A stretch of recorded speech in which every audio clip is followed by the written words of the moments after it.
Punta na nga pala kami dito sa sakayan ng tren para mag-tren. Siyempre, sumabit muna tayo dito.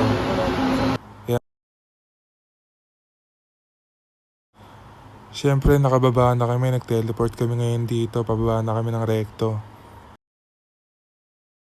Ang haba ng nilakad namin guys. Naligo pa kami. Umikot pa kami sa kabila dito.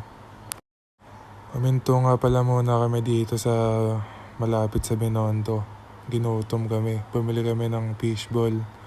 Tsaka kwek-kwek. Ayan o. Pogi ko dyan o. Naka-extra pa si Kuyang Bouncer o. Siyempre di mawawala yung palamig na sobrang lamig.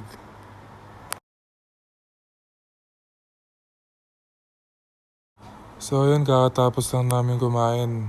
Naglalakad na kami, pupunta na kami sa Puerto de Isabel 2. Yan. Doon na-explain ko sa inyo kung bakit kami nagpunta doon at ba't mahalaga yun. North of Latran is the Puerto de Isabel 2. This gate was opened in 1861 and was the last to build in Intramuros during the Spanish period. It was a solution to the heavy pedestrian traffic outside Parian Gate going towards the Puente de España, Bridge of Spain, and Binondo. Puerto de Isabel 2 opens to Magallanes Drive, on which stand the statue Isabel II.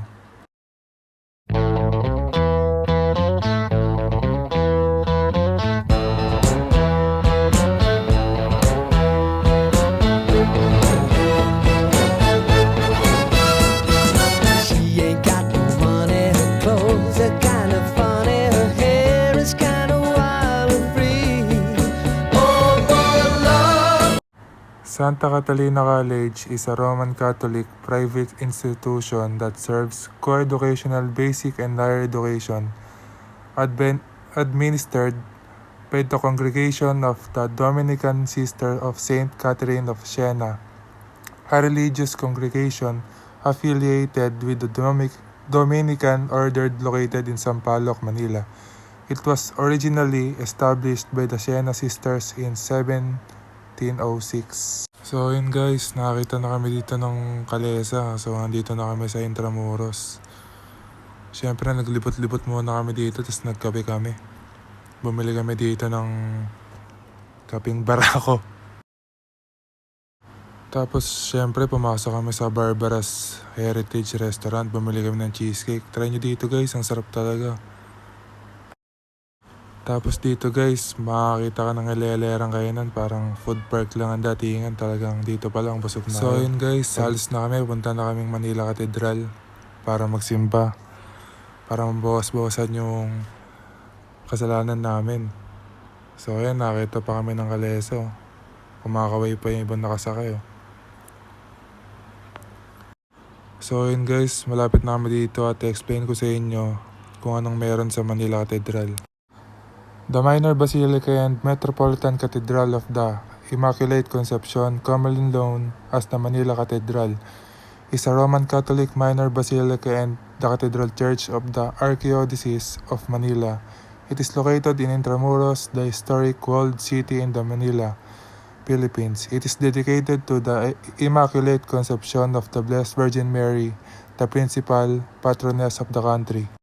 Na nga pala kami dito sa Fort Santiago para bumili ng ticket, tas tignan kung anong meron sa loob.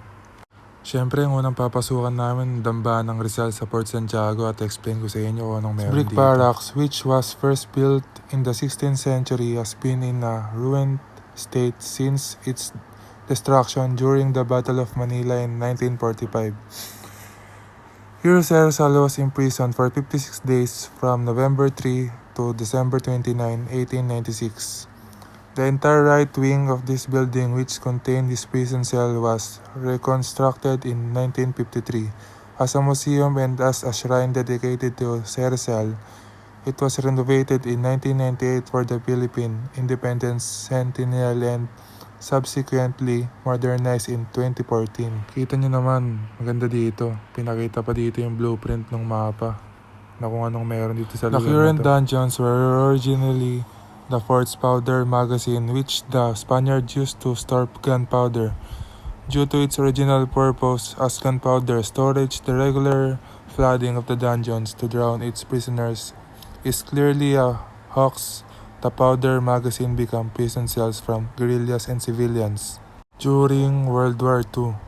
During the Battle of Manila in 1945, hundreds of prisoners squeezed inside the dungeons were abandoned by the Japanese owing to the combined effect of lack of food, air circulation, and sanitary conditions. So yun guys, nanginginig na yung cameraman ko kaya gusto na namin umuwi talaga kasi pagod na kami. Syempre nga aga pa namin pumunta dito para lang ma-video. So yun, papauwi na nga kami. Palabas na kami kaso nga lang nakarinig kami ng sobrang lakas na ulan. So yun, nahirapan talaga kami umuwi. Para makauwi kami, sinugod na namin yun papunta dun sa may sakayan sa MOA. So yun guys, thank you for watching. Sana nagustuhan yung vlog ko ngayong araw.